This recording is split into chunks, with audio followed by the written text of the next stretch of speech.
Bon, donc Eric m'a déjà présenté, donc Lison Jacquet, je suis psychologue clinicienne, je suis spécialisée dans le sport. Donc voilà. Donc aujourd'hui, on a décidé d'aborder un peu plus spécifiquement les émotions. Parce que ça fait partie, enfin, c'est la demande, c'est la demande la plus récurrente en général sur la gestion des émotions, comment on fait pour gérer les émotions, sous-entendu des jeunes sur le terrain. Donc voilà, c'est pour ça que ça nous a semblé pertinent d'approfondir ce thème-là, cette question-là. Pour débuter, on va prendre le temps de définir ce que c'est une émotion, de parler de la fonction des émotions, de faire le lien entre les émotions et le sport, en quoi le sport peut être un lieu privilégié pour vivre des émotions. Et puis, on va passer la dernière partie à discuter un petit peu de concrètement comment peut-être vous pouvez faire. L'idée, ça va peut-être être d'ouvrir des pistes et puis ensuite peut-être plus dans les échanges. À mon avis, ça sera plus pertinent, peut-être. Mais j'ai prévu de vous montrer des petits outils que j'utilise, des choses très concrètes que je mets en place sur les terrains avec des enfants à partir de quel âge? De 10 ans jusqu'à 21 ans. Donc c'est des choses qui sont super adaptables. Après, évidemment, on ne le fait pas de la même manière, mais ça fonctionne. Donc une émotion déjà. Faut être au clair avec ce que c'est. Donc c'est une réaction d'ordre physiologique dans un premier temps, qui est une réaction par rapport à une action qui est en train de se dérouler en face de nous, qui va provoquer une réaction physiologique et donc une réaction par rapport aux besoins, à ce que ça vient faire vivre chez nous. D'accord ? Pour différencier l'émotion du sentiment, une émotion, elle dure très très peu de temps. D'accord ? À partir du moment où, à partir de l'émotion, on rajoute de la pensée et du coup du temps, là ça devient un sentiment. Donc c'est quelque chose qui s'installe un peu plus. En théorie, une émotion, elle est là pour rester très peu de temps. D'accord ? Si on s'en sert correctement. C'est tout l'objet du débat d'aujourd'hui. Donc il y a des émotions de base, la joie, la peur, le dégoût, la tristesse, la colère, la surprise. Et à partir de ces émotions de base, elles vont se vivre avec différentes intensités. Par exemple, pour la peur, on va aller de l'appréhension à la terreur. D'accord ? Pour la colère, on va aller de l'agacement à la fureur, pour donner des exemples. Simplifier un petit peu les choses. Donc les émotions, elles ont un rôle fondamental. Si on prend le point de vue évolutionniste, c'est une fonction de survie. Donc ça montre bien l'importance qu'elles ont et l'importance de les prendre en compte et de les écouter, si on peut le dire comme ça. En fait, il faut voir l'émotion comme un message par rapport à une situation. Pour illustrer les émotions, donc c'est une émotion, elle va arriver. Alors là, peu importe, on peut dire que c'est la colère, peu importe. Donc quelque chose d'assez classique, on se dit non, c'est pas quelque chose que je devrais ressentir, c'est pas normal. Je sais pas, un exemple dans le sport par exemple, j'ai un peu peur d'aller à ce match. Quand même, je devrais pas la ressentir. Bon, on la nie. Et on s'auto-persuade qu'on devrait plutôt être tranquille, c'est qu'un match, je sais pas ce qu'on peut se dire. Donc, elle reste quelque part. Donc, on s'auto-persuade que finalement, il faudrait être calme. Vous voyez ? Il y en a une autre. Finalement, après, ça peut être, je sais pas, l'angoisse. Enfin, il y en a d'autres qui vont se cumuler. Et elles se cumulent. Et puis, ça explose. Alors, ça explose de différentes manières, ça implose, on pleure. Bon, des réactions qui peuvent être surdimensionnées par rapport à l'action qu'on vient de vivre.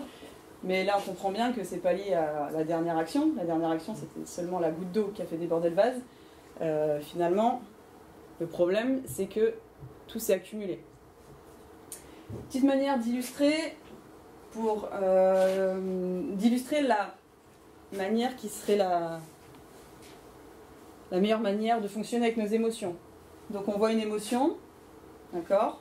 Voici ce que je ressens. L'idée, c'est d'en prendre conscience, de l'écouter, dans le sens, on prend conscience et ok, elle est là, on l'accepte.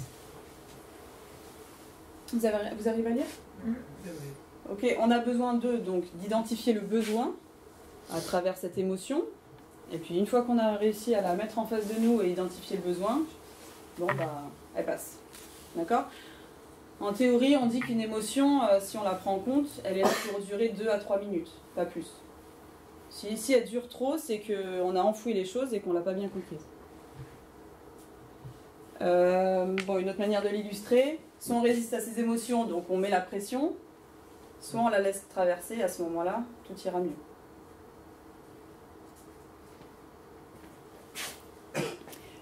Donc l'idée pour réussir à comprendre les messages... Alors je vais vous donner des exemples de messages par rapport aux émotions peut-être. Donc par rapport à la joie, pourquoi on va ressentir de la joie? Parce qu'on est face à un succès, un accomplissement, de la gratitude, de la réussite, d'accord? Et par rapport à cette situation-là et à notre réaction, il y a des besoins derrière pour pouvoir la prendre en compte et que l'émotion se vive de manière acceptable et adaptée. Donc pour la joie, on va avoir le partage, le lien, la réjouissance, etc. La colère, elle est souvent due à une situation d'injustice, de blessure, d'impuissance ou de violation d'intégrité physique ou psychique. Donc c'est dans ces moments-là qu'on va ressentir de la colère. À ce moment-là, pour réagir à la colère, on va avoir une réaction adaptée de fixation de limites. C'est-à-dire si on est en colère, c'est qu'on a dépassé ce qu'on aurait dû accepter. Du coup, l'idée, c'est de replacer les limites où elles devraient être. On est aussi dans de la réparation, dans de l'écoute, et il y a de la décharge d'énergie, donc c'est normal de s'énerver. En fait, tout ce qu'on dit, c'est normal de vivre des émotions, et il y a forcément des réactions par rapport à l'émotion. Bon, pour la tristesse, elle est souvent due à de la perte, de la séparation, un échec. Donc là, on a besoin de compréhension, de réconfort, d'acceptation.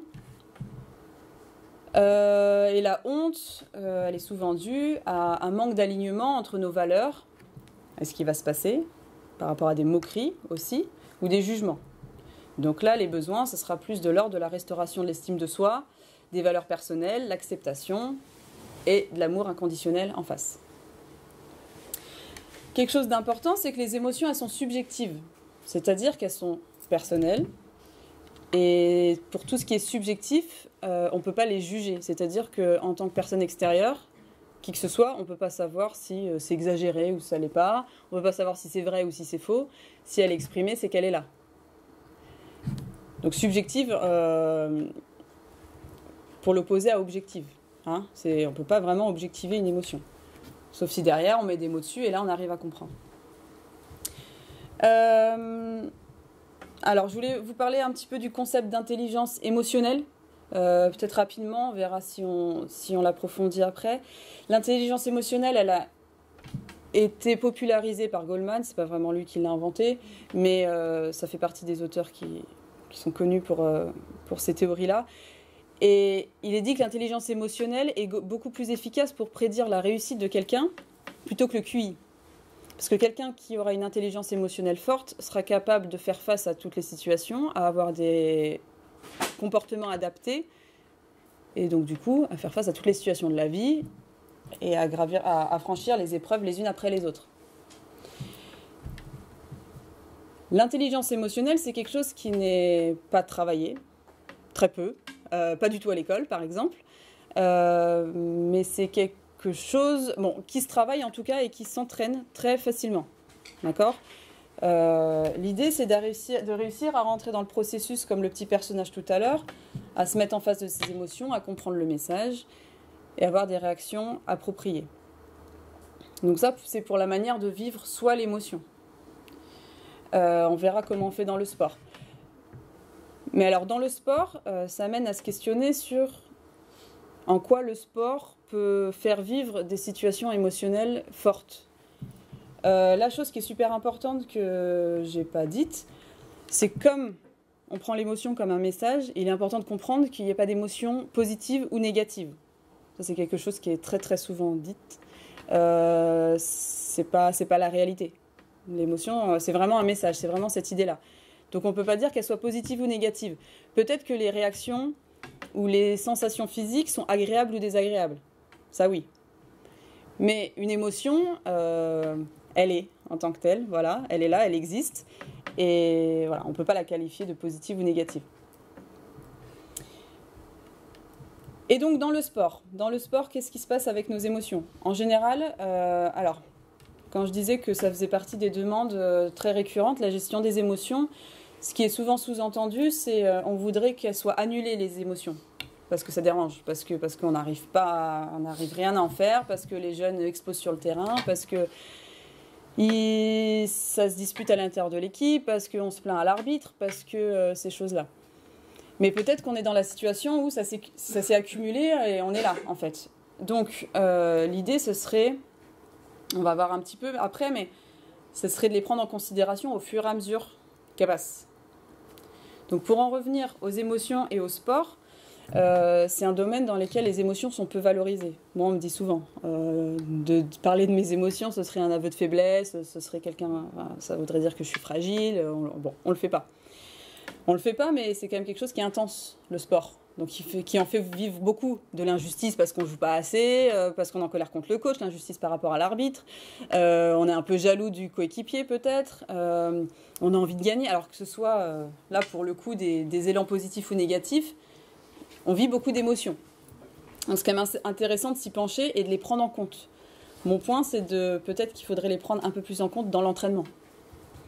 Alors, on va voir quelle place on peut leur donner et comment on peut faire.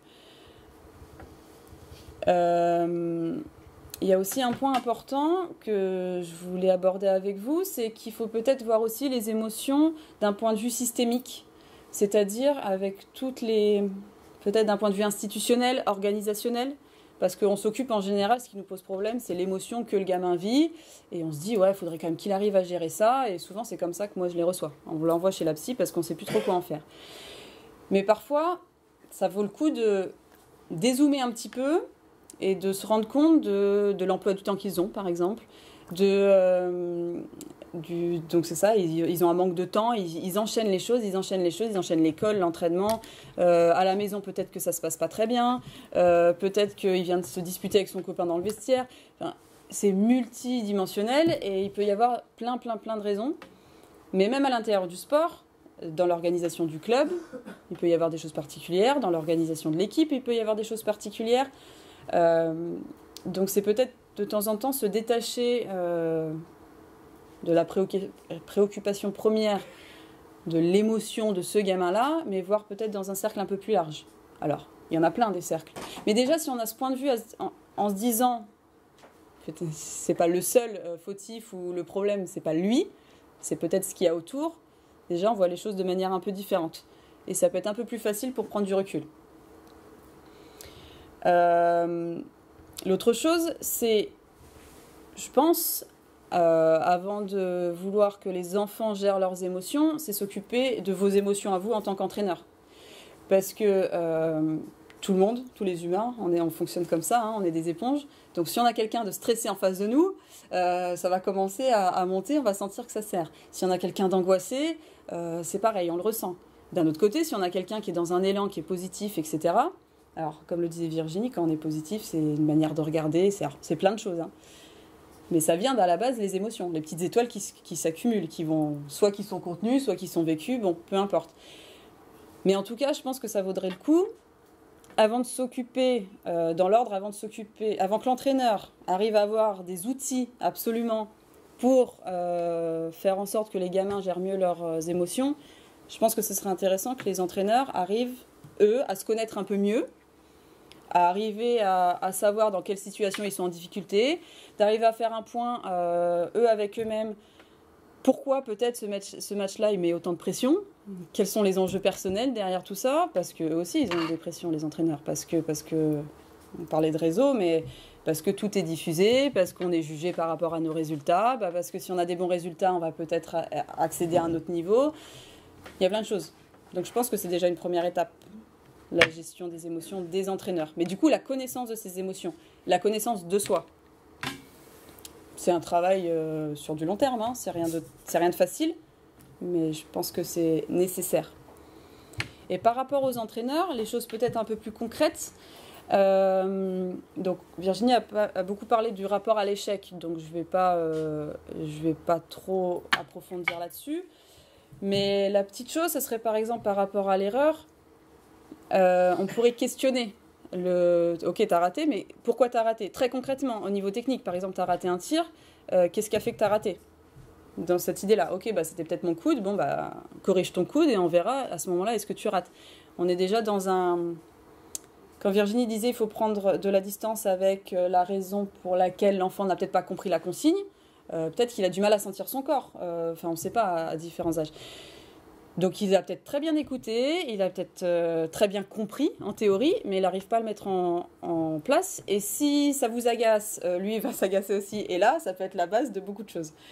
Donc la manière de prendre de la distance avec ses propres émotions et d'éviter d'entraîner des émotions chez les jeunes, ça peut être ça, ça peut être de questionner.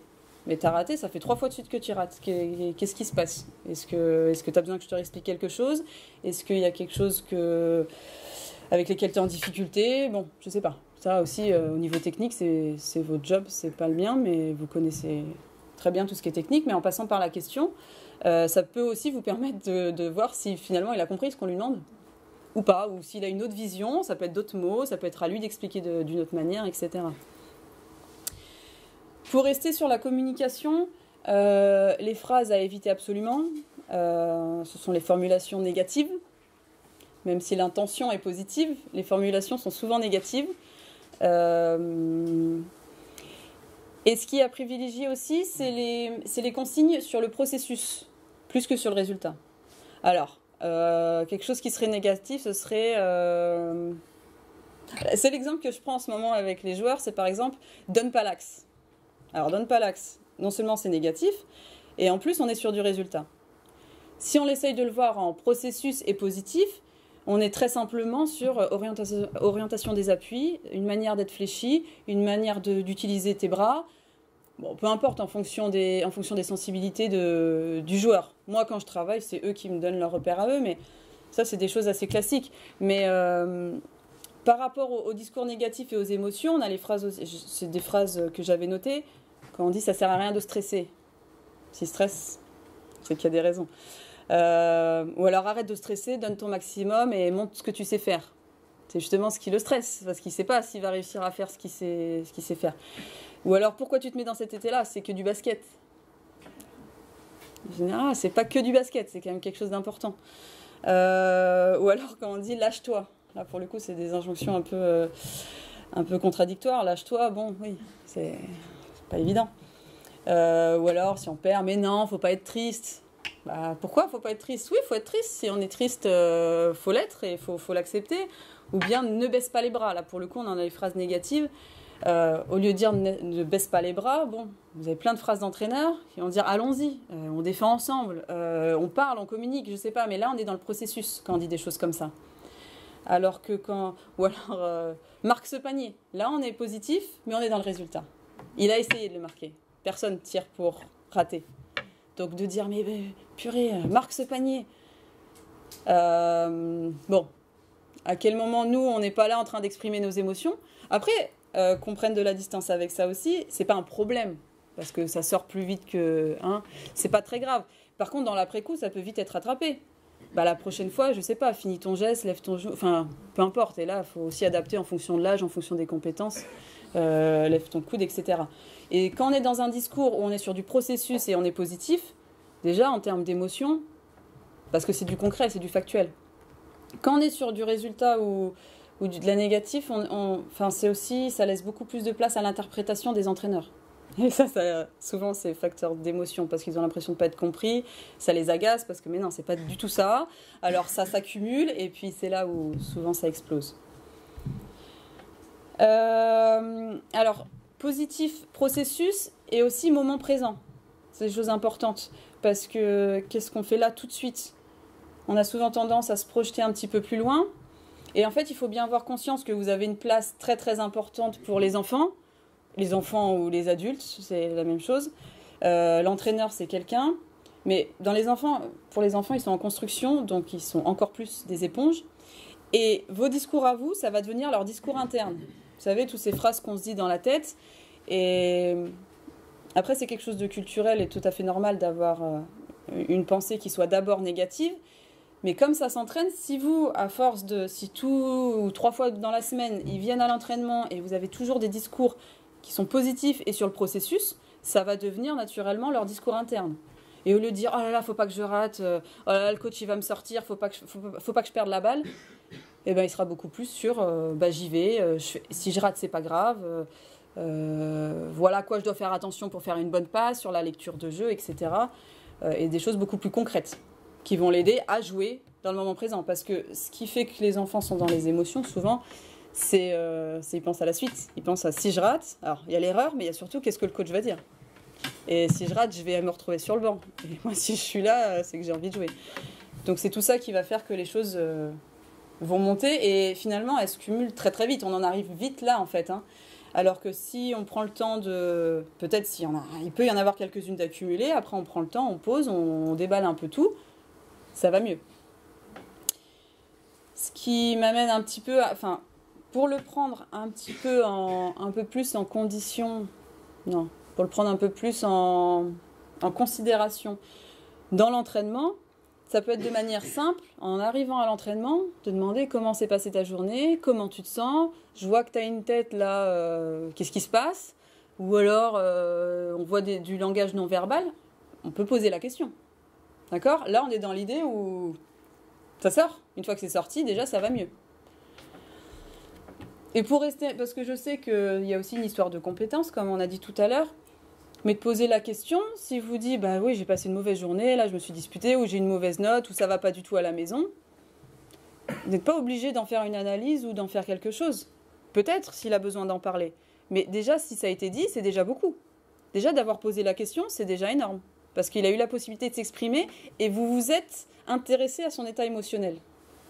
Donc là, déjà, c'est beaucoup.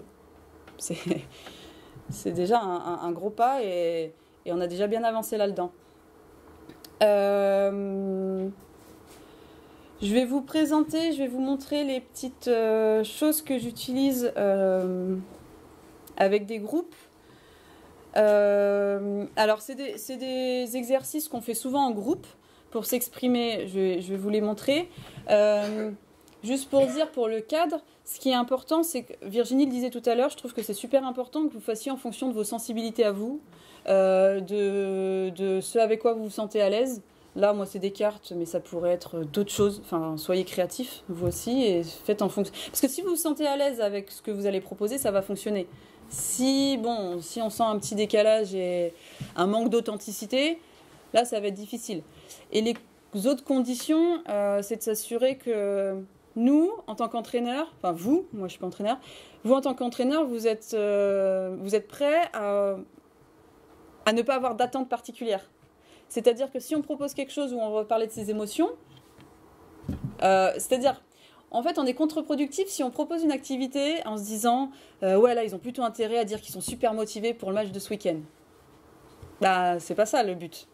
Le but, c'est qu'on propose un moment d'expression, de bienveillance, sans avoir d'attente particulière. La seule attente qu'on veut, la seule attente qu'on doit avoir si on veut que ça fonctionne, c'est de proposer cet espace qui soit sécurisant, où ils se sentent libres, pas jugés, où chacun aura son temps pour parler, et où on va mettre du sens. Alors peut-être qu'après, il peut y avoir un discours. Mais si on remet en question, ou on essaye d'annuler l'émotion qui est exprimée à ce moment-là, là, vous allez les perdre. Hein, et ça va peut-être se transformer. Enfin, c'est pas ce qu'on veut, en tout cas. Donc, pour vous montrer les petites cartes... Ah, et voilà. Alors, c'est un jeu de cartes qui s'appelle... Alors, je sais pas pour faire de la pub, hein, mais il y a plusieurs modèles hein, qui existent. Là, c'est des cartes où il y a une émotion par carte. D'accord? Donc, je sais pas si vous arrivez à lire. Là, on a enthousiaste, déterminé, touché, fatigué, en retrait, fier, désorienté, reconnu, en retard. Enfin, il y a un petit peu... ça va. Il n'y a pas de code couleur, hein, c'est juste... ça va juste un peu pour illustrer. Donc, moi, simplement, je les mets... Là, c'était un groupe de garçons. C'est une équipe, mais une équipe qui ne fonctionne pas ensemble. C'était une équipe de sélection, là. Mais, alors, ça peut être, là, je ne sais pas du tout à quel moment c'était, mais ça peut être en prévision d'un match, par exemple, ou d'un tournoi qui allait arriver. Bon, bah, choisissez une carte ou deux.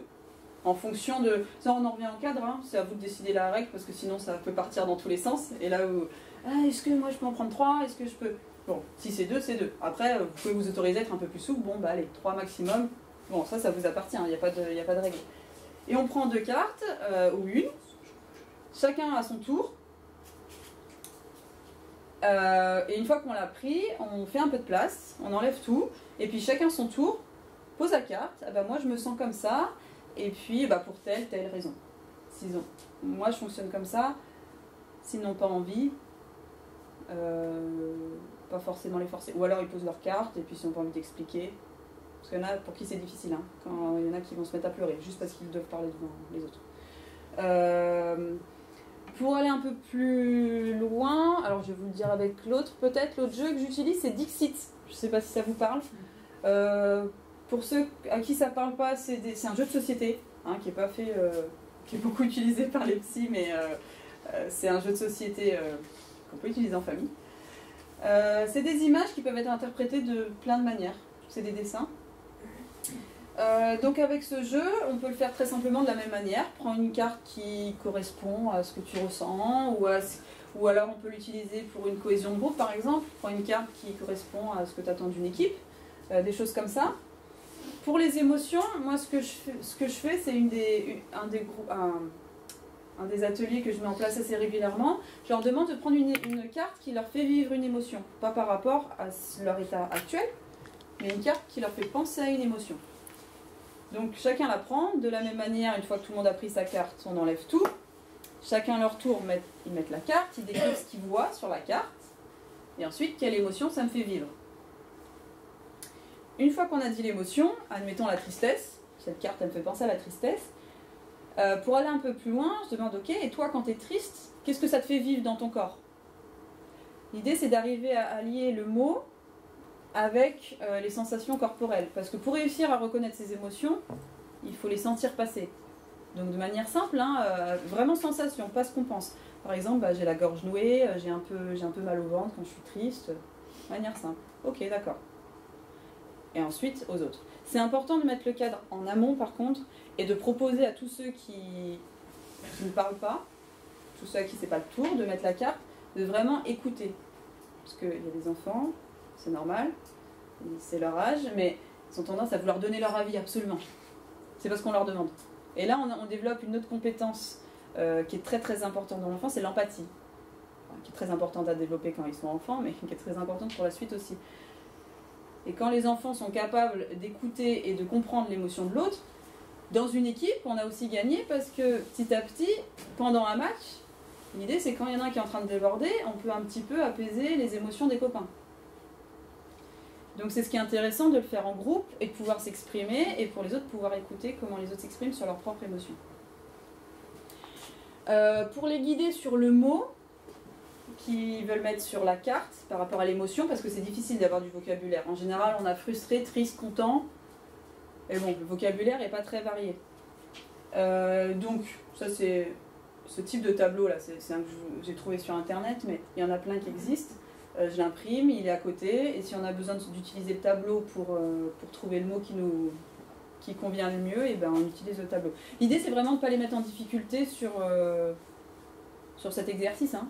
C'est d'accompagner le cheminement et la réflexion. Je crois que c'est tout ça, ouais.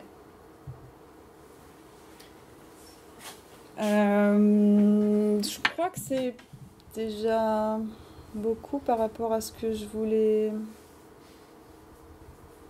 Oui, les attentions que j'avais notées. Attention, si les émotions sont récurrentes, elles vous paraissent fortes et que vous n'arrivez plus à les contenir. On a parlé des parents tout à l'heure. Ça reste leur rôle. Hein. Si ça ne va pas, n'hésitez pas à faire un petit point avec les parents. Si vous trouvez que de manière récurrente, il est super triste ou il a des comportements un peu... n'arrivez pas à comprendre. Alors les parents... Ou bien j'en profite pour mettre un petit mot sur peut-être que ça se passe pas bien à la maison. On garde en tête que les violences, elles existent. Les violences dans le sport, les violences à la maison. Donc n'hésitez pas aussi à faire appel à des professionnels de santé, par exemple. N'hésitez pas à être accompagné, ne restez pas seul dans une situation qui vous met en difficulté. C'est pas tous les jours, mais malheureusement, ça existe. Ça existe beaucoup, beaucoup plus que ça devrait. Donc voilà, parce que le truc, c'est que quand on commence à les prendre en compte et les questionner, on se rend compte de certaines choses. Et voilà, si on est en difficulté, surtout, ne pas rester seul. Parlez-en à un collègue, à quelqu'un en qui vous avez confiance. Faites attention de ne pas garder les choses quand même dans un cercle de confiance et fermé. Parce que ça peut aller vite et ça peut être destructeur. On ne sait jamais jusqu'où ça peut aller. Mais en tout cas, faites-en quelque chose, si jamais il y a quelque chose qui sort. Ça, c'est très important. Le attention, on l'a déjà dit, mais ne venez pas annuler une émotion ou la contredire si jamais elle est sortie. Bon, peut-être que vous ne serez pas d'accord ou peut-être que ça vient en contradiction à ce que vous pensiez. Bon, c'est à vous de réfléchir pourquoi, mais faites attention. Et n'hésitez pas à vous prendre au jeu et jouer avec eux, exprimer vos émotions à vous, ça peut être que bénéfique, parce que vous aussi, vous êtes des humains, et vous pouvez être en difficulté, comme vous pouvez être très content, et c'est très bien de mettre des mots dessus. Ça peut aider leur propre gestion des émotions. Petite chose que j'ai notée, parce que malheureusement, j'ai un peu cette impression de temps en temps, les enfants n'ont pas moins de bonnes raisons de ressentir ce qu'ils ressentent que les adultes. Je ne sais pas si ma phrase est claire. Mais attention, c'est pas parce qu'ils sont des enfants que oui, non, c'est bon, il est triste, mais ça va aller. S'il est triste, il est triste. Vous avez les vôtres, mais c'est pas parce que vous êtes l'entraîneur et que vous êtes des adultes que c'est vous qui avez raison, avec vos émotions et avec votre lecture de la situation. Souvent, j'entends, oui, mais il dit ça, mais bon, quand même, il se donne même pas à fond à l'entraînement, donc comment il peut être, je sais pas, triste ou... C'est peut-être séparé. Attention, peut-être que vous, ça vous frustre parce que, je sais pas, c'est un bon joueur et que vous aimeriez, je sais pas. En tout cas, il faut donner du sens. Et les adultes sont un peu plus capables quand même de s'exprimer. Attention quand c'est des enfants. Voilà sur ce que je voulais vous dire et balayer avec vous. Et puis, je vous propose d'approfondir ou bien discuter d'autres choses si vous avez des questions. Tout ce qui est émotion, ce que vous avez présenté avec des enfants, ça semble facile à mettre en œuvre. En entreprise, c'est de plus en plus développé, tout ce qui est intelligence émotionnelle, l'empathie, on parle énormément. Du coup, par rapport à ce que disait Virginie, sur des adolescents, ce type de les faire s'exprimer quand c'est des U17, des U20, je pense que c'est quand même compliqué. Ils vont dire c'est super naze, j'ai du mal à voir entre un enfant, un adulte et justement cet aspect adolescence. Moi je le fais. Et ils disent pas que c'est naze. Au début c'est difficile. Par contre c'est dur. Je pense que l'idée c'est de... déjà quand on croit à ce qu'on fait, parce que les ados je pense qu'ils ont aussi cette manière de... Quand ils se sentent mal à l'aise, ils vont être vite dans la confrontation. Et puis si moi je suis pas sûre de ce que je vais proposer, vite je vais me dire oh là là, je me suis trompée, j'aurais pas dû, c'est pas adapté. Pour vous dire, je le fais en centre de formation. Ils ont il y a les U18 et il y a les espoirs, et je fais avec les espoirs. Et après tout dépend. Je pense que faut juste pas les infantiliser. Après ça c'est des images, on les utilise. Là, on parle d'un match, on sera peut-être un peu plus dans la performance, c'est-à-dire, bon, là, il y a un match qui arrive, c'est un gros match, comment vous sentez? Ou bien on propose sur l'équipe. Je pense que c'est la consigne, plus que l'activité qui va faire en sorte qu'ils vont se prendre au jeu. Mais ça peut très bien être fait. Dans ma posture, je fais encore plus attention avec cette tranche d'âge à construire la demande avec eux. C'est-à-dire que je ne vais pas leur proposer quelque chose qui ne fait pas sens pour eux. C'est d'abord on questionne vers quoi vous voulez aller, quelles sont vos marges de progression, qu'est-ce qui vous donne envie, si c'est le groupe, parce que ça on peut le faire pour tous les sujets, il suffit d'adapter la consigne. Si la préoccupation du moment c'est la cohésion, allons-y, on va vous proposer quelque chose et c'est le moment d'en parler. Et en fait, j'ai envie de dire, peu importe l'excuse, tout peut être une excuse à parler des émotions. Donc c'est pareil, c'est pas le résultat, c'est plus le processus qui nous importe dans ce type d'exercice. De se dire oui, déjà si on en parle, c'est que j'ai des émotions, c'est que ça peut être intéressant de les dire, parce que ah oui, l'autre pas du tout. Je l'ai dit, ça va mieux. On a des émotions, on a des vécus qui sont complètement différents, voire opposés. On en discute. Et puis d'accord, maintenant j'ai compris que toi tu vois les choses différemment. Je pense que ça peut être fait Bon, par expérience, je le fais. Après, c'est vrai qu'il faut l'adapter plus dans la... Faire attention à la manière dont c'est amené, peut-être. Et puis, il faut avoir pris le temps d'avoir créé du lien. Hein, là, pour vous, moi, je sais pas... normalement, vous avez du lien avec vos groupes. Il y a quand même quelque chose qui s'est créé. Moi, je vais pas le faire en première séance, par exemple. Ils vont me dire que... je la connais pas, elle est psychologue, on parle de choses, n'importe quoi. Mais... une fois que la relation... Et puis, relation de confiance, parce qu'ils savent que, bon, ils peuvent s'exprimer, que ça ne sera pas forcément dit n'importe comment, que ça reste entre nous. Et puis voilà, puis il faut dédramatiser un petit peu les choses, je trouve. On parle des émotions, mais ouais, on en a parlé. Puis après, petit à petit, bah, ça devient quelque chose où ils arrivent de plus en plus à s'exprimer. On le fait en entretien individuel et ça devient le sujet, quoi. Bah oui, en fait, là, j'allais pas bien. Bah, on arrive à le dire. Et je vais pas bien, bah, c'est qu'il y a des raisons. On va aller essayer de démêler ça. Dans l'idée aussi, dans l'idéal, c'est si on prend une habitude avec les plus jeunes, quand ils grandissent, ils seront déjà moins bloqués avec tout ça, dans un idéal. Je rajoute une chose par rapport à ta question. Je pense que tu parlais aussi peut-être du visuel, des cartes qui te semblaient un petit peu, plus infantiles pour les ados. Alors, il faut savoir que ces cartes-là, moi, je vais travailler en cabinet avec des adultes. Pourquoi ? Parce que quand on propose, et Lison doit le faire, forcément qu'elle le fait, même si du coup elle le fait tellement de façon naturelle que tu ne penses même pas à l'expliquer, c'est qu'en fait quand on travaille avec ça, on va partir du principe qu'on travaille avec la partie de nous qui reste encore enfant, c'est-à-dire que la partie de nous qui est dans l'imaginaire, c'est-à-dire qu'on va aller stimuler d'autres choses chez nous. Par exemple, si je te prends l'exemple du jeu du tarot, pour les personnes qui travaillent avec les cartes du tarot dans la médiumnité par exemple, quand tu regardes des images, elles sont très simplistes.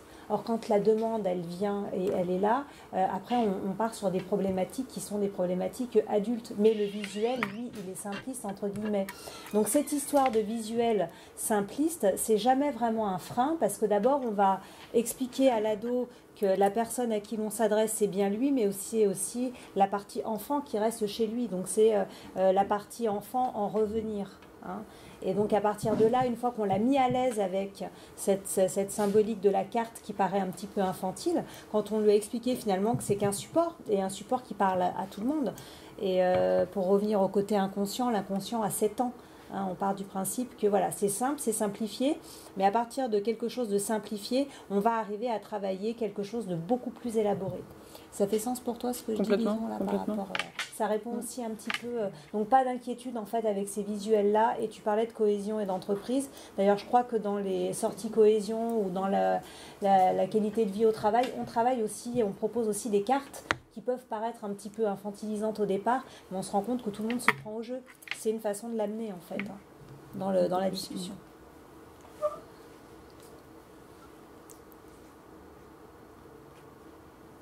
J'avais une question sur le fonctionnement avec le centre de formation. Si vous intervenez de manière collective ou juste individuelle, et quel outil vous mettez en place dans la gestion du stress, avant les matchs, quel outil vous mettez pour chaque joueur en termes de motivation, d'imagerie mentale, de respiration, de relaxation. Alors il y a des limites complètement organisationnelles qui sont que j'ai pas énormément de temps là-bas. Il y a des entretiens individuels parce que c'est obligatoire. Enfin, là, pour info, tous les jeunes tous les sportifs listés au niveau ont des entretiens obligatoires. Donc c'est l'occasion de créer ce lien et puis de fixer aussi des objectifs. Et à partir de ces objectifs, on travaille plutôt en groupe ensuite, pareil pour l'organisation. On fonctionne pour la gestion du stress pas mal en fixation d'objectifs. Alors, parce que j'essaye de trouver des choses qu'on peut faire en présentiel et qui peuvent être pérennes quand je ne suis pas là. Et l'idée dans la fixation d'objectifs, c'est de réussir à... C'est cette gymnastique de formulation de processus et positif. Et ça peut être la fixation d'objectifs à chaque entraînement. Et ça fait partie, c'est aussi les amener à être acteurs de leur entraînement. C'est-à-dire qu'au-delà de ce que l'entraîneur propose collectivement, je peux peut-être m'investir moi, de manière individuelle, un peu plus sur l'intensité que je vais mettre, parce que je pense que le cardio, c'est important à développer. Donc ça peut être la fixation d'objectifs, la visualisation aussi, technique de respiration aussi. Ça peut être tout ça, c'est un peu plus individualisé, parce que On revient au manque de temps en fait. Donc, mais on fait aussi pas mal de relaxation. Relaxation dans laquelle on intègre la visualisation. Et ça marche bien aussi avec les centres de formation. Sur l'image mentale, dans une approche de perfectionnement technique ou dans plus une approche de confiance avec de l'ancrage, est-ce que c'est plus un perfectionnement technique avec la relaxation ou un perfectionnement de confiance en fonction du besoin? Oui, en fonction du besoin. Quand c'est... en fait, ça va dépendre des situations. Si on fait global, en groupe, et je pense que c'est très important, c'est relaxation. Parce que ils ont tous très peu de temps. Et c'est quelque chose que déjà, si on arrive à respecter les rythmes, il y a déjà moins de stress et moins d'émotions.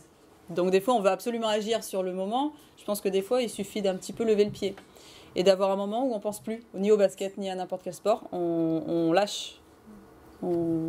Lâcher prise. Après, ça peut être en fonction de demande, oui, sur quelque chose de plus technique, ou bien de la confiance, ou de l'attitude, de l'intention.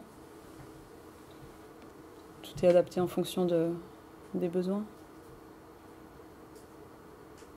Et avec les pros, vous êtes un état du Avec des pros, au cabinet.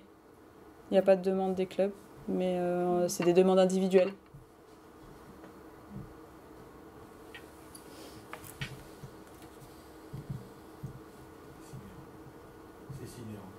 Qu'est-ce qui est sidérant? Que les clubs pro, ils mettent pas le doigt là-dessus, ils les ont sous la main toute la journée. L'espace-temps n'est pas un problème.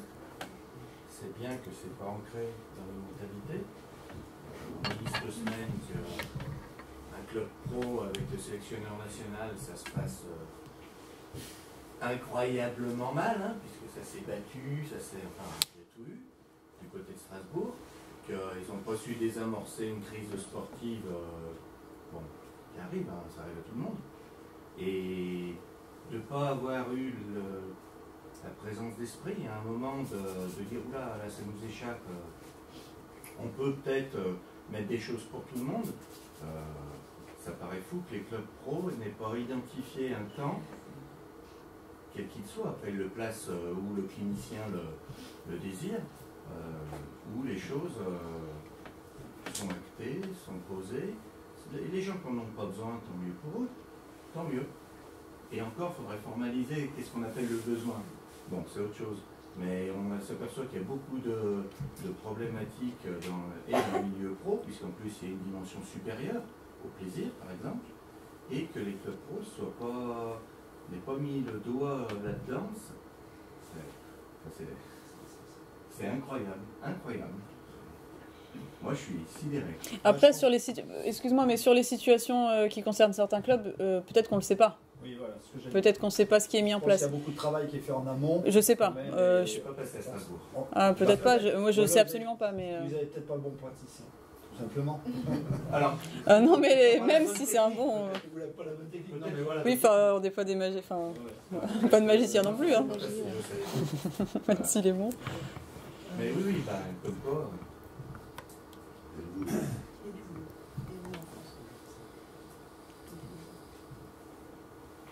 Toute question? C'était bien. Il y a une petite dernière.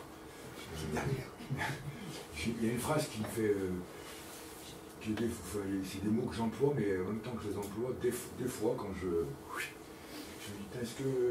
parce que ça peut être à la fois perçu de façon positive, la phrase « c'est pas grave ». Tout à l'heure tu parlais d'échecs, de ci, de là. Le « c'est pas grave », j'ai l'impression que... J'ai pas de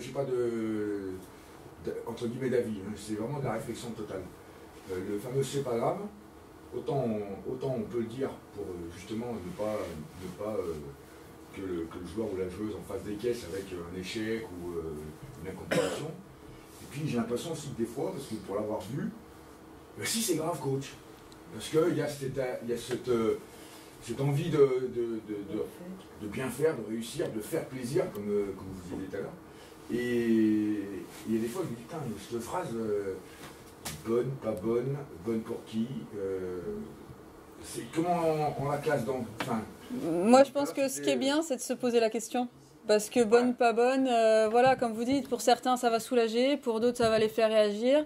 Je pense pas, enfin... alors, il y a des phrases et formulations négatives. Il y en a, on sait que c'est pas le top. Enfin, je sais pas ce que t'en penses. Moi, je pense que ce qui est très important, on parlait de la posture et prendre du recul, c'est très bien de prendre du recul sur les habitudes qu'on a, sur se rendre compte de ça. Et puis, si pour certains c'est grave, on va dire bon, ok. Si pour toi c'est grave, je pense que c'est bien de l'entendre, ok. Mais je sais pas, la prochaine ou maintenant défendu ou peut-être voir sur le. Qu'est-ce que t'en penses ? Mais c'est exactement ça, sur le c'est pas grave quand il est mal perçu par le joueur, parce que effectivement pour lui c'est grave, prendre 2 minutes pour dire mais finalement pourquoi c'est grave pour toi et le faire dérouler son scénario du pire en fait, parce que c'est grave pourquoi, au pire qu'est-ce qui peut se passer derrière, de quoi tu as peur, on en revient toujours à ça. En fait on valide son émotion, pour lui c'est grave, donc on accepte, on valide, on ratifie, ok pour toi c'est grave. Est-ce que juste en 2 mots tu peux me dire pourquoi c'est grave et derrière qu'est-ce qui te fait encore plus, qu'est-ce qui te fait peur, c'est quoi le pire qui puisse arriver maintenant que tu trouves ça grave. Voilà, c'est un petit peu cette idée-là. Dans tous les cas, vous avez juste. Dans tous les cas, vous avez juste. Je me mets une dernière sur le parent qui se voit à travers l'enfant.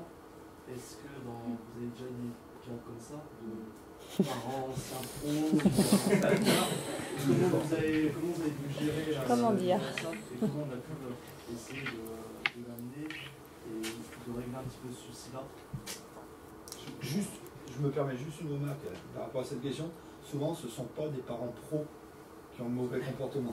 C'est ceux qui ont été dans des niveaux intermédiaires. C'est exactement ce que c'est juste une remarque. Excuse-moi, Virginie. Ceux qui n'ont jamais joué. Mais c'est des projets qui c'est plutôt les joueurs frustrés qui n'ont pas atteint ce qu'ils voulaient atteindre et qui sont restés intermédiaires. Après, si tu peux reformuler un petit peu ta question, c'est-à-dire dans quel contexte, parce que pour te répondre, il faudrait savoir dans quel contexte on est amené à interagir justement avec ce parent qui est dans la projection et pour le coup, projection néfaste pour l'enfant. La question était plus de j'ai un parent qui se voit à travers l'enfant et qui l'oblige à pratiquer le basket. Et toi, tu es témoin de ça, c'est ça ? Toi, en tant qu'entraîneur, tu es témoin, tu as identifié ça, et donc cette projection du parent sur l'enfant, tu es témoin de quoi au niveau de l'enfant ? Qu'est-ce qui se passe ? Comment il fonctionne l'enfant à ce moment-là pour que ça t'alerte ? Il y a des blessures, un peu d'évitement, on va dire de la pratique, et il essaie d'éviter.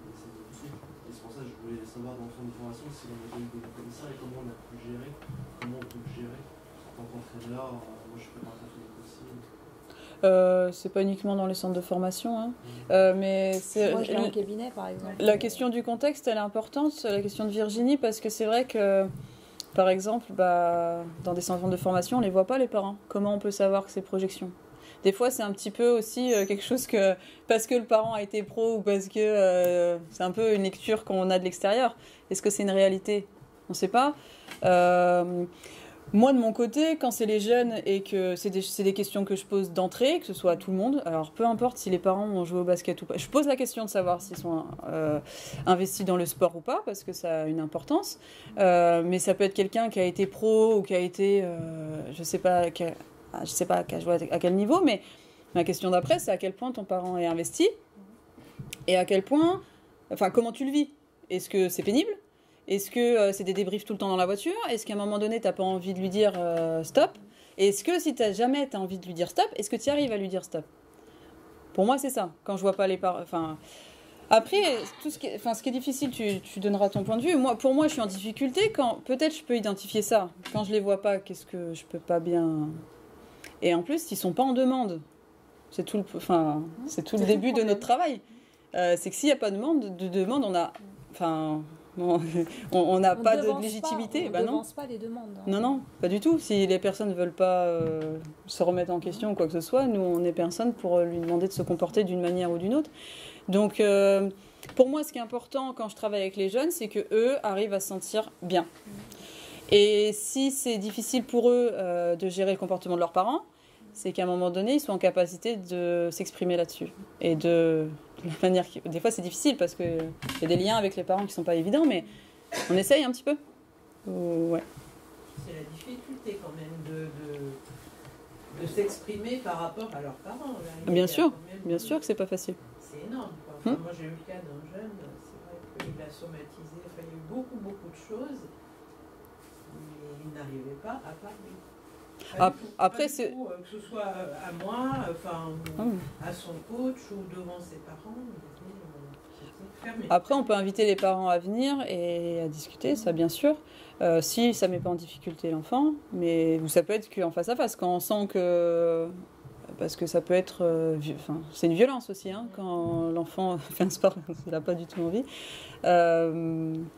Je pense c'est aussi notre place de dire un mot aux parents. Et puis rajouter tout à l'heure ce qu'on disait ou ce que je disais tout à l'heure en introduction aussi, c'est que dans ce moment d'échange avec les parents en début de saison, peut-être faire passer ou glisser le message qu'en réalité ce serait peut-être pas une bonne chose et il serait préférable de ne pas juger l'enfant que sur ses performances sportives. D'abord parce que l'enfant n'est pas sa performance. C'est-à-dire que l'enfant, c'est l'enfant, son identité, elle est multiple, elle se construit de façon variée. Et le sport, c'est un des paramètres de ce qu'est et ce que pratique l'enfant. L'enfant n'est pas son sport. L'enfant pratique un sport. Donc déjà, c'est essayer de dissocier l'enfant du sport. Et l'enfant n'est pas qu'un résultat au basket ou dans un autre sport. Et ça, je pense que vous êtes parfaitement capable et en droit et vous pouvez vous autoriser à faire passer ce message-là aux parents. Donc ceux qui ont envie de l'entendre, l'entendront. Et puis pour les autres, c'est ce que disait Lison, on ne peut pas nous devancer. Et puis qui on est pour dire aux parents quoi dire et quoi faire. Mais en tout cas, on sait quand même qu'il y a quelques pistes. Quelques ficelles qu'on peut tirer et ça en fait partie. Bien insister sur le fait que l'enfant ne se résume pas à son sport et aux résultats obtenus dans ce sport. Après, pour toutes les projections parentales, j'ai envie de vous dire, on les retrouve un peu dans tous les domaines. Elles ne sont pas nécessairement que dans le sport, elles se retrouvent aussi dans le domaine scolaire, dans tout autre domaine. Et là, c'est quand l'enfant... Alors, quand est-ce qu'on y est confronté, en fait, réellement? C'est très simple. C'est quand l'enfant est en souffrance et qu'il atterrit dans nos cabinets. Et qu'on commence à travailler avec l'enfant sur toutes ces sphères de vie, les sphères amicales, l'intrafamilial, etc. Et là, on commence à voir émerger certaines problématiques, dont le fait que il ne faut pas que je déçoive papa ou maman parce que le sport, c'est très important pour papa ou pour maman.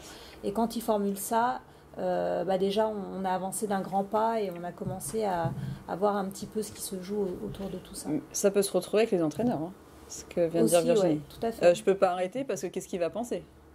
On peut parler des entraîneurs aussi. Donc il y a des phénomènes d'identification aux entraîneurs, beaucoup. Du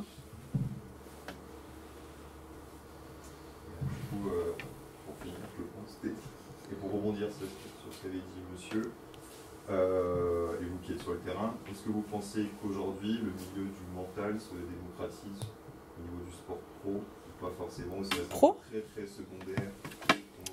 Je pense pas avoir énormément de recul pour me permettre de faire une analyse. Parce que je sais que ça reste très marginalisé. D'après les retours que moi j'en ai, on me dit que ça avance, c'est des choses qu'on ose. Après, c'est des choses dont on parle beaucoup.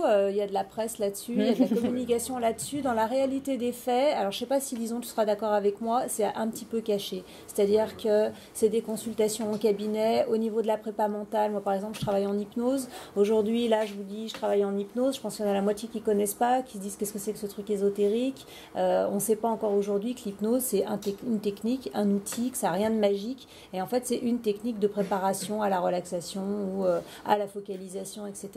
Et ces demandes-là, on les a sous le manteau, en cabinet, et ça reste très confidentiel. C'est pas des choses qu'on met en avant ni dans les centres de formation, ni même nécessairement dans la presse, sous cet angle-là. Et pourtant, aujourd'hui, on a plein d'outils. Lison parlait de relaxation, la cohérence cardiaque, le training autogène de Schultz. Enfin, on a plein de façons d'aider justement à la relaxation et à faire que le passage entraînement, match, soit mieux vécu par le joueur parce que justement à ce moment-là, on va lui apprendre à entendre et à savoir quoi faire de ses émotions pour qu'elles soient moins limitantes pour lui en match, qui est toujours un moment un peu plus comme ça où il y a un peu plus de pression.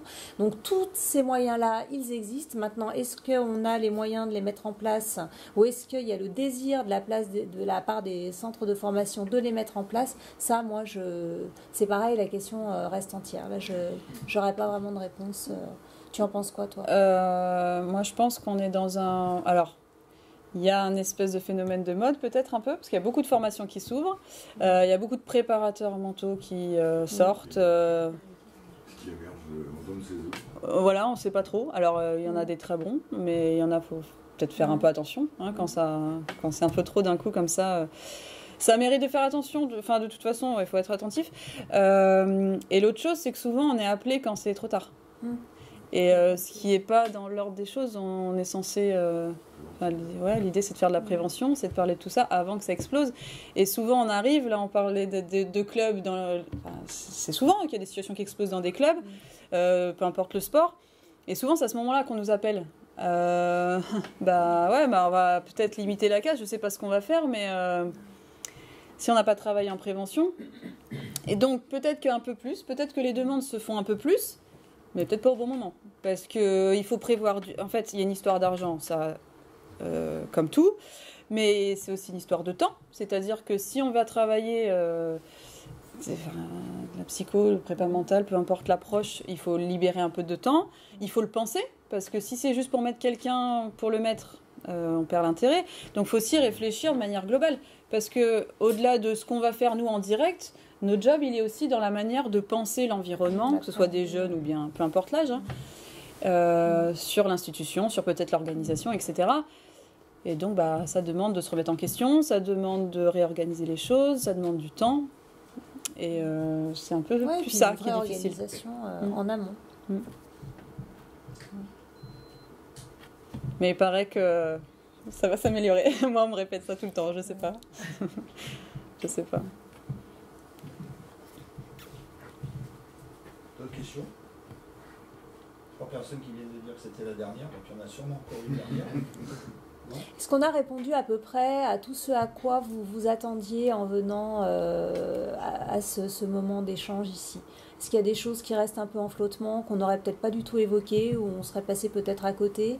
Est-ce qu'il y a des questions que vous aviez qui n'ont peut-être pas complètement en rapport, ou que vous jugeriez peut-être un peu déplacées, décalées, je ne sais pas, que vous n'oseriez pas poser, auxquelles on pourrait répondre? Non, c'était très intéressant. Enfin, moi, ça m'a beaucoup intéressé, beaucoup apporté, même si je ne suis pas entraîneur. Après, c'est un domaine infini. Donc, c'est vrai que vous pouvez refaire ça d'autres samedis, sur d'autres thèmes et d'autres sujets, d'autres approches. Ce sera intéressant aussi. Donc, là c'est une première. Moi, ce que je trouve très intéressant et la réflexion que vous avez faite tout à l'heure. Moi, ce que je trouve intéressant en termes de débat, c'est il y a 30 ans, on avait ces problématiques. Et aujourd'hui, on a les mêmes problématiques. Moi, j'ai un peu l'impression que, il y a la même problématique, mais c'est tout l'encadrement autour qui fait que ces problématiques, je ne sais pas si c'est les mêmes, si elles ont évolué, si elles ont empiré, ou alors est-ce que... je me pose un peu les questions par rapport à ça, mais sur le fait que il y a 30 ans, des parents amenaient leurs enfants à l'entraînement, certains restaient, certains partaient, certains se servaient du club comme une garderie, certains rêvaient que leurs enfants vivent une carrière qu'ils n'ont jamais eue. Moi, j'ai l'impression que les mentalités évoluent et que la consommation basket est complètement différente qu'il y a X années. Et de par ce fait, on a des comportements, je trouve que c'est les mêmes, mais un peu puissance, un peu plus.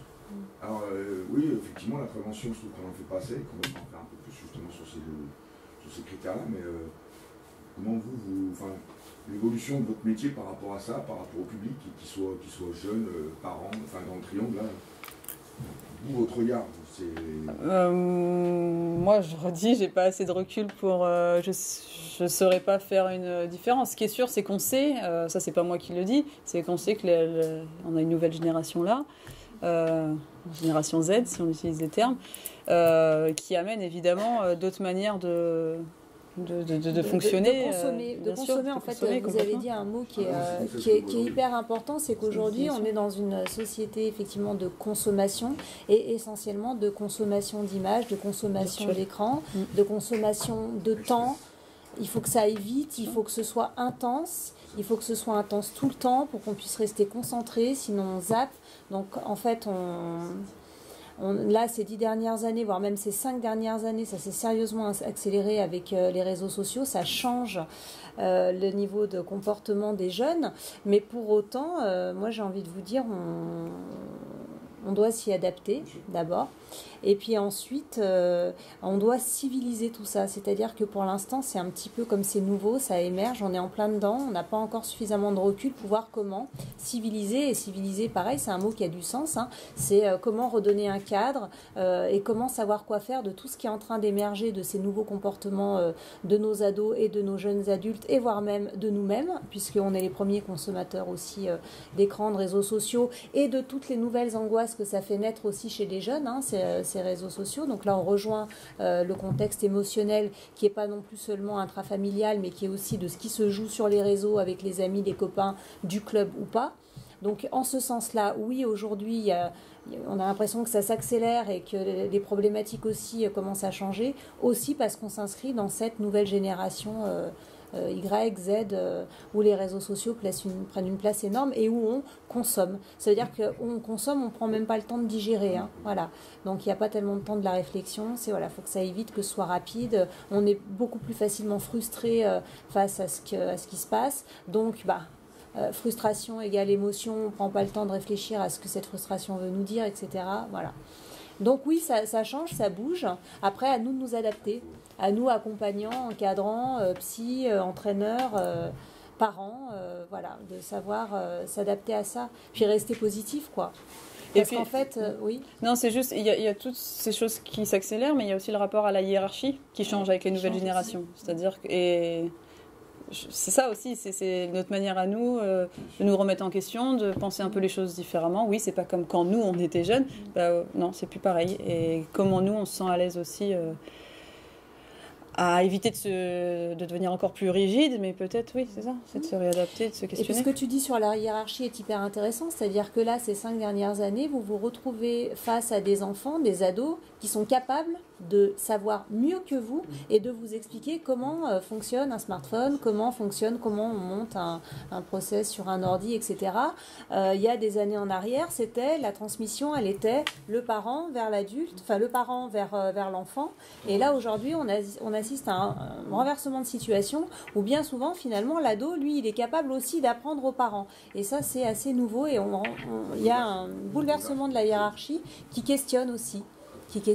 Voilà, il faut reprendre sa place quand même, reprendre le cadre, l'autorité. Voilà, la bienveillance, c'est aussi de la fermeté, de l'autorité, du cadre, des règles et des limites, quoi. Et c'est vrai que ça peut nous bousculer quand on est face à des ados qui, sur certains plans, nous dépassent en termes de connaissances des nouvelles technologies. Par rapport à ce que tu disais, Ludo, moi je pense qu'il y a 2 choses aussi. C'est que le rôle des psys, c'est dédramatiser. C'est-à-dire qu'avant, dans nos générations précédentes, quand on parlait de psy, attention, on avait vraiment un gros problème. Alors qu'en fait, non. Voilà, c'est un outil dans tout le monde, une personne qui doit nous aider. La deuxième chose, c'est que je pense que les dirigeants et les entraîneurs ont aussi leur mea culpa. Parce que les entraîneurs, on leur dit, avec ce groupe, tu as 2-3 entraînements par semaine, donc on essaye de tirer le maximum.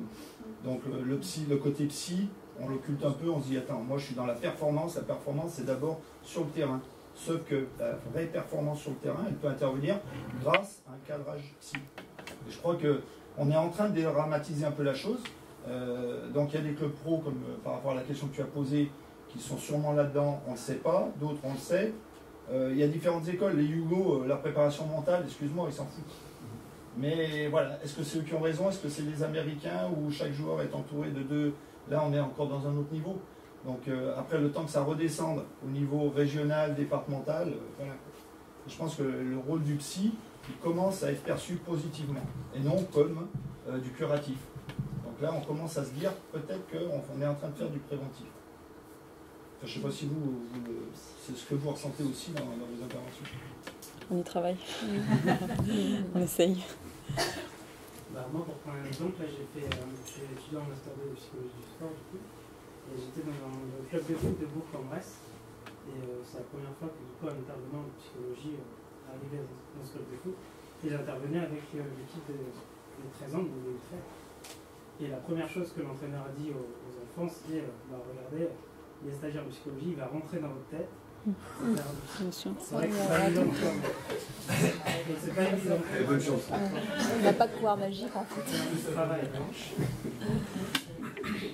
Et ça continue, et ça continue. C'est les mythes, hein. Ça c'est ce qu'on appelle les mythes autour des professions. Le psy il vous regarde, il vous scanne en fait, hein. Il rentre Et il dans connaît votre tout. esprit et il connaît tout de vous, hein. Ça c'est un petit peu les mythes à déconstruire. Voilà. Ça, quand on choisit ce type de métier, on sait un petit peu les mythes qui y sont associés. Donc bon bah voilà, petit à petit on déconstruit ça aussi, hein. Ouais. Ouais, c'est vrai. Bon, s'il n'y a plus de questions, on va vous remercier parce que c'était très intéressant de parler. Merci. des interventions.